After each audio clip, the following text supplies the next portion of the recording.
wake up today to be average. So why are we living that way? I truly do believe that God wants us to be wealthy. God desires for us to live our best. You can have everything that you want in this life. You can have the money, the family, the marriage, the business, the car, whatever it is that you want. You can have it. Wealth is your birthright. You deserve to be wealthy. These are the secrets of a money mogul, the keys to living an abundant life. Hey moguls, welcome to another episode of the Secrets of a Money Mogul podcast. Thank you so much for tuning in. I'm your host, Jalesa Ann, and for those of you who don't know me, I'm on a mission to help 1 million women reach financial freedom and create abundance in their lives. So I do that through this wonderful medium of podcasting and on the internet, through coaching and live events. And I'm so happy to have you here listening to the sound of my voice right now. I have to tell you guys, as much as I love podcasting and I love hearing your messages and listening to your testimonials and just hearing about how this information is helping you transform your life and transform your money and transform your businesses and transform your relationships. And I'm so thankful for that. But one of the reasons that I love doing this podcast is because I get to share my personal journey. I get to share some of the things that I'm personally going through. And a lot of the information that I give you guys is stuff that I myself am working on. So I don't come on this podcast to pretend to be perfect or to pretend to be a know-it-all or pretend to have it all together, because that would be a complete lie. But what I am sharing with you are things that I have actually done that have worked, things that I am actually doing that is working, and things that I use to help my clients and those people who are around me. So I just want to say that as we dive into today's topic, because y'all, I'm so excited about today's topic. And today we're going to talk about how to get out of your own way. 5 ways to get out of your own way. And for years, I have known that one of the reasons I have not been as successful as I could be, and one of the reasons I have not been one of the reasons I have not gotten as far as I have wanted to get, especially when it comes to my business, is because of myself. Y'all, I'm my biggest enemy. I'm the person that gets in the way of my own success a lot of the times. You know, God has really blessed a lot of us with the tools that we need to be successful. He's already given us the path. Everything that we want in this world is already created. God has already made it. It's already somewhere. It's just up to us to go get it. And a lot of the times, I know that I have gotten in my own way. I know that I have been the person that has held me back. I know it's been my own thoughts. I know it's been my own mindset, my own actions. And yes, the devil is real and the enemy is real. And yes, he does use, I think in my opinion, he uses our own thoughts to attack us. Like, I don't know if I'm making sense right here, but what I'm trying to say is that I know that I've gotten him in the way of my own success. And so today I want to share with you 5 ways that you can get out of your own way. 5 ways that I have been using to get out of my own way and pursue my dreams so that I can help 1 million people reach financial freedom, so that I can help get this information to women out there that need it, and so that I can help my clients, expand their businesses, expand their brands, and really do the things that God has really called them to do and get paid for it and get paid well. So not just get a little bit of money, but get paid well for these things. So let's just get into it. Okay. Shall we just get into the content today? The first thing I want to talk about, which is the first way to get out of your own way, is that you have to establish a clear goal of where you want to be and what success looks like to you. So success, financial freedom, happiness, all these things are kind of like, all these things people talk about looks different for everyone, right? Success might be me getting a 6-figure job for one person. Success might be having an amazing marriage and an amazing family and a multi-million-dollar business for another person. Whereas success for a different person might just be being able to stay at home and raise their children and homeschool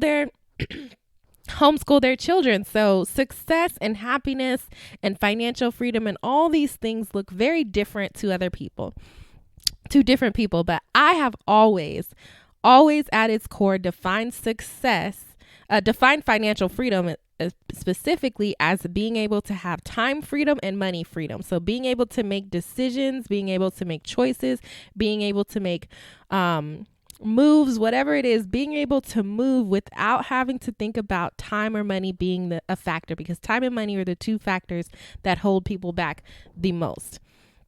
So in order to accomplish that goal, in order for me to accomplish that goal for me, I have to set a clear goal. And what that means is I have to set a clear numbers-based goal.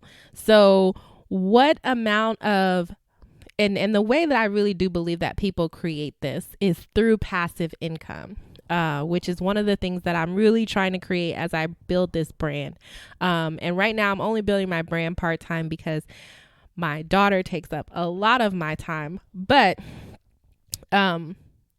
establishing a clear goal. So what is the amount of passive income that I need to bring in order to achieve success? In order to achieve the financial freedom that I desired, in order for me to have the time freedom and the money freedom that I desire, what is the number? Because what happens is a lot of us set goals and we're like, oh, I want to be financially free, or oh, I want to be debt free, or oh, I want to travel the world. And we don't know what that looks like, what we're even aiming for. It's like you have a dart and you're just throwing it, at any wall, but your real target might be on the wall to your right, but you're throwing it at the wall to your left because you're just throwing a dart anywhere, right? You're just moving forward in the wrong direction. What I tell people all the time is that you don't want to get to the top of the ladder and realize that it was leaned up against the wrong wall. Not something that you want to do. So what is going to be the clear goal that you will be achieving for? Is that $1 million? Is that $10,000 a month in passive income? Is that 5 rental houses that cash flow $1,000? Whatever it is, it's different for everybody. So I can't tell you on this podcast what your clear goal should be. But if you don't have someone that you can sit down and talk to about that particular goal, definitely apply for coaching with me, because that is something that I help my clients get very, very clear on, which is what is the clear goal that we are looking to achieve? What is the clear objective that is going to help you reach your desired goal, your desired success, your desired freedom? What is it, so that we can determine a plan of action, right? We have to determine a plan of action in order to execute our clear goal. But if we don't know where we're going, we're just taking a stab in the dark. And it's funny because I heard my mentor tell this story the best. And I don't know if I've told this story on the podcast before, probably, but if not, it's good to listen to it again. And it's like, my mentor told me a story and he's like, just imagine me as a mentor. I have 2 mentees and I say to them, I need you to meet me at a place downtown. And one mentor, I don't give them the name of the place. I don't tell them what type of food they serve, what type of place it is, if it's a restaurant, if it's a coffee shop or anything. I just tell them, hey, meet me at this place downtown. And off they go, right? But the second person, I sit down and I say, I need you to meet me at this coffee shop on the corner of 3rd Street and 5th Avenue or whatever. I'm making up stuff now. And it's a little coffee shop named Summertime Coffee Shop. And I need you to meet me there at 3:00. Obviously, the second person is going to have way more information. They actually have a destination. They're not just driving around downtown hoping that they're going to see their, the mentor's car, or hoping that they're going to see the mentor walking around, but they have a clear destination. It would be the same that if you gave both people the location, but the second person, you told them exactly how to get there and where the shortcuts are and how to avoid traffic. And you actually gave them a plan and a blueprint. Like, that person's always going to get there faster. And some of the times we are too busy looking at the people to our right and to our left and feeling like we are not as far as them, or we have not accomplished something that we should have. And it's all because they had a blueprint we didn't have. And the reason we don't have the blueprint is because we did not seek it. We didn't take the time to pursue it. We didn't take the time to do the research. We didn't hop on the call to see if we needed to get a coach. We didn't, sign up for the class or whatever it is. We didn't pray and seek God and ask God to tell us where to make our next move, who to be in the room with. We didn't do those things. And that's on us, right? That's on us. So the first way to get out of your own way is to establish a clear goal on where you want to be and a plan on how to get there. So that brings me to the second thing. The second way that we can get out of our own way is that we need to let things go that no longer serve us. Things that no longer serve us. So there are beliefs, there are habits, there are patterns that we have picked up throughout our lifetime that no longer serve us. They no longer do us any service, but we continue to hold on to them. One of the beliefs that I really had to let go of was that money was hard. Money was hard to get, that it was hard to get money, that it was hard to work for money, because I knew that if I ever wanted to create the lifestyle that I desired, if I ever wanted to create the business that I desired, if I ever wanted to create what was truly in my heart, because what I essentially want to do is create a passive income business that works when I'm not necessarily working, that has the systems, that has the people, that is still ran and managed by me and still owned by me, but I am actually able to have the freedom to spend with my family, to watch my daughter, raise my daughter, decide if I want to homeschool her or not. She's not in school yet, so we don't have to make that decision. But in the event that we do make that decision, I want to be able to stay home and homeschool my daughter and not for it to be a financial sacrifice, to still have the income coming in. So the belief that I have to work hard for money does not serve that. It doesn't serve the end goal, because if I believe that I have to work hard for money, I'm not going to create a business that allows me free time not to work hard, right? I'm not going to create a lifestyle that contradicts what I believe. So whatever I believe, that's what I'm going to create. That's what I'm going to see. That's the only option that I see. I won't see any other options, because my true belief is that I have to be working hard. And if I don't work hard, and this is something that I've been struggling with for the last couple of years, and I'm being fully transparent about that. But if I don't work hard, I feel like I'm cheating, right? I feel like I'm cheating. I feel like I'm cheating a little bit if I create this big automated series that allows my clients to view information that I have previously recorded. I felt like I was cheating, but it's not cheating if they're getting the same results, if they're getting the same benefits. It's not cheating. If that's the type of business that I want to run, and it also allows me to serve more people, because there's no way. My ultimate goal is to help 1 million women reach financial freedom. There is no way, y'all, no way that I can personally coach 1 million people, not even in my entire lifetime. not one-on-one. Like I would have to create some type of system that will allow me a one-to-many model where I can help many women at one time, where I have systems that allow me to affect the lives of many people at one time. And I also, will be counting on what they call the spider web effect, because my ideal in helping a million women is not necessarily me personally helping a million women, but me setting off setting off the spider web, setting off the ripple, being the person that helps the one person that maybe helps 10 more people, And as you see, it just starts to the ripple just starts to get bigger and bigger and bigger, because it's as I'm helping people, they are helping people. So it begins to affect more people. So what ideals, what beliefs do you currently have about money, about success, about whatever it is that you desire that are no longer serving you? Do you particularly have the belief that you have to work hard for money? Is that in alignment with what you want?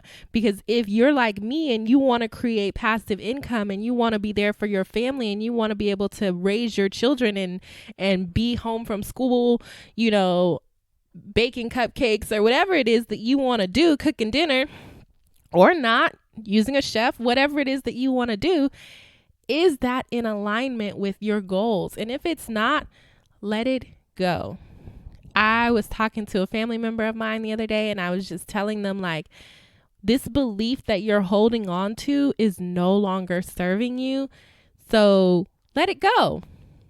Let it go, because if anything, it's becoming poisonous to your life. And it's allowing you to self-sabotage, because this belief is literally taking away the one thing that you really desire. So that's going to be number 2, is letting go of things that no longer serve you.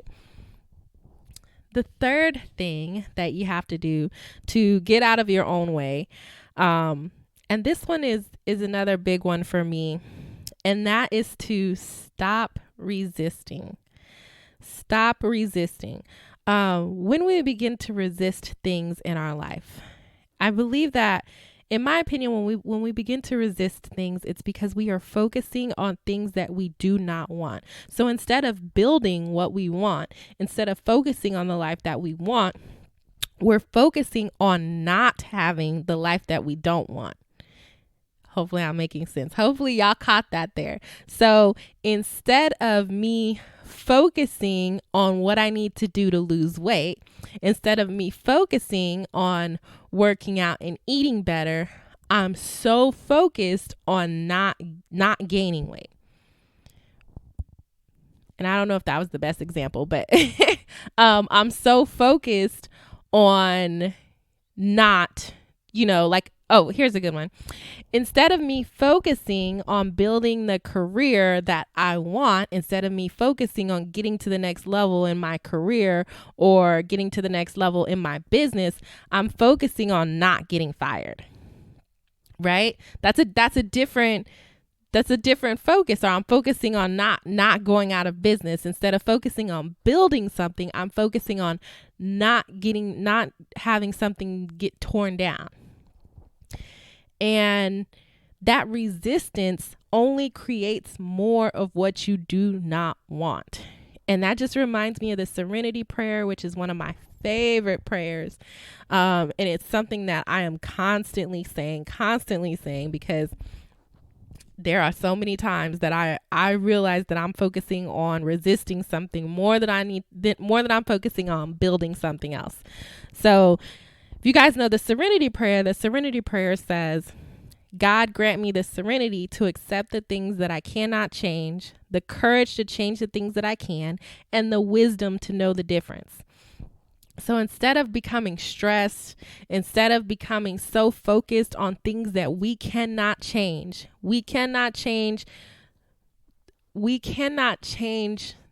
certain things around us. We cannot change other people. We have no control over other people's actions.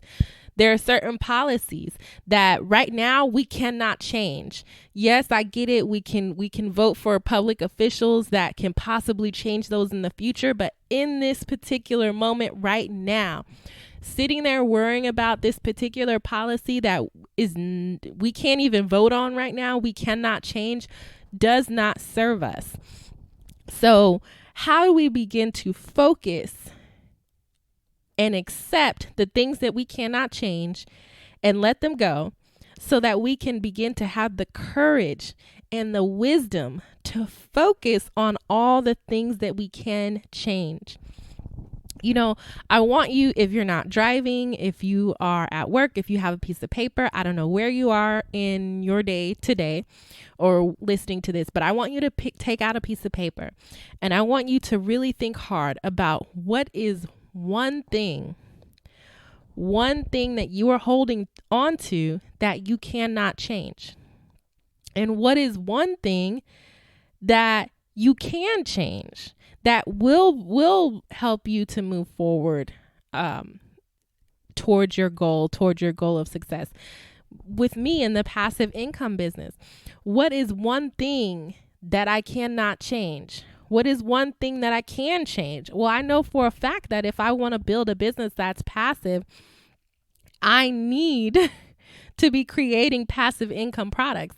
I need to be creating systems. I need to get coaches that are in alignment with what I want to do. I don't necessarily need a coach who is not who doesn't preach or doesn't teach passive income and doesn't teach systems and structures. I know I don't need that, because that's not the type. I don't want to build a life without that. So what can I do right now? Right? So that's another way that you can get out of your own way is to stop resisting and pray the serenity prayer. You know, some days I just really have to take a deep breath. I just have to close my eyes, and I just have to say, you know, like, God, grant me the serenity. Grant me the serenity to accept the things that I cannot change, the courage to change the things that I can, and the wisdom to know the difference, because that is so important. So important. So the fourth thing that you need to do in order to get out of your own way is to focus on how far you have come and what you have accomplished. Sometimes we are so hard on ourselves. Like, I know I'm my biggest critic. I really do know that I am. I know that sometimes, like, I literally can critique myself more than anybody else can critique me. And that's one of the reasons sometimes I don't listen back to these podcast episodes, because I know that if I did, I might not put it out there, because I'm going to listen to it and be like, oh my gosh, why did I say that? Why would I speak in that tone? Why would I tell that story? So I don't listen to them because I know that if I do, I'm going to critique it so much that I'm not even going to put it out there when God already told me to put the information out there. So then I'm going to be disobedient, which is not what I want. So sometimes in order to get out of our own way, we have to focus on how far we've come and what we've accomplished, instead of being so focused on what we haven't done. Instead of beating ourselves up about what we haven't done, or where we haven't gone, or who we haven't met, or what sale we didn't get, focus on the sales that you did make. Focus on the clients that you did help. Focus on the places that you have gone.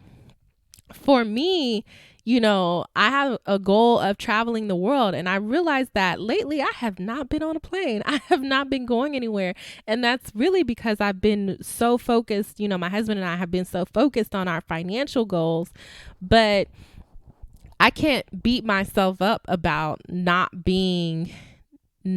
traveling as much as I would want to, because I can shift my focus to all the financial milestones that we've hit this year alone, just from staying at home, just from not traveling as much, and how that's going to allow us in the future to travel even more.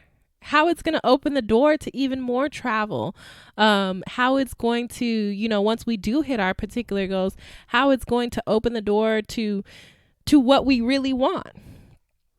So that's one thing I really want to talk about, is just focus on how far you come and what you've accomplished so far. Don't beat yourself up about what you haven't necessarily done quite yet. So the fifth and final way to get out of your own way is take the next step. Take the next step. So just take the first step. And it's funny because a lot of us are just paralyzed by the next step. We're just paralyzed. We're just stuck in our own, I don't know how I'm trying to describe this, but we're just stuck in our own mess. We're just stuck in our own feelings. We're stuck in our own mood. We're stuck in our own mess. And God is telling us to just take the next step. We don't always have to see, I think it's Les Brown that says this, like, you don't have to see the whole staircase. Just take the next step and the next step and the next step. And before you know it, you will be where you need to be. But I think one of the things that really stops us from taking the next step and really, causes us to get in our own way and get in our own head about things is that we are expecting to accomplish lifetime goals in a matter of 1 to 2 years, so maybe, I just started my business this year, or, I just started it 3 years from now. And like, now I want to make it like, like I'm expecting in 2 years, it's going to be $1 million business, when maybe God called it to be $1 million business in 10 years, but you can't get past the 2 because you're so focused on where you're not at in 2 years that you're not even willing to just take the next step. Like I hope that I'm making sense when I'm saying this, because a lot of the times we look at people who are really successful actresses, really successful people. Like we'll take Oprah, for example. Oprah is extremely successful now. We look at her now and we don't look at necessarily all the years of work that she had to put in, all the years of work she put in working at the news station, all the years of work she put in the Oprah Winfrey Show before she launched the OWN network. And even when the OWN network first came out, it was not very successful. People were expecting it to fail. Like, yes, it's successful now, but it's like after the fact. So it's like, are you willing to take the next step in order to achieve the success that you want in 10 years? Stop expecting to have the OWN network in 2 years or 3 years. Stop expecting to have the $1 million by 28 or by 35 or by 33. Like, I'm all for setting super ambitious goals, going after everything that God has called you to go after for. So whether that's, 1 million, 2 million, 10 million, 1 billion, whatever it is, go after it. But don't expect to accomplish it in a short period of time. When God maybe is giving you a longer timeline, but you just can't see it because you're too focused on what hasn't taken place, and that you're not willing to just take the next step. Like if we just progressed every year for the next 5 years, what would that mean for your business? What would that mean for your career? What would that mean for your life? If you just progressed just even a little bit, just had forward progress every single year. So maybe this year you make 100,000, but maybe next year you make 150. And then the year after that, you making 200. So before you know it, you've climbed your way up to that $1 million year, and it felt effortless. It felt effortless because all you did was take the next step. All you did was move one foot in front of the other. So it goes back to what I was talking about earlier. What is the one thing that you can control, that you can do right now, that can help you progress in your goals, that can help you move forward, that can help you achieve the next thing? So I want to encourage you guys to write those things down, to kind of ponder on today's episode. I just wanted to let you guys know that these are the 5 things that I think that you need to be doing in order to get out of your own way. And I thank you guys so much for listening. I know that you know 3 to 5 people who could use this information, so I encourage you to share it with them. Go ahead and hit the share button, text it to them, share it on social media, tag me on Instagram, Twitter, Facebook, whichever one you share it on. Please be sure to tag me so I can reshare it. And I just want to thank you so much for listening. Please comment, rate, and subscribe, and I will talk to you guys next week. Thank you.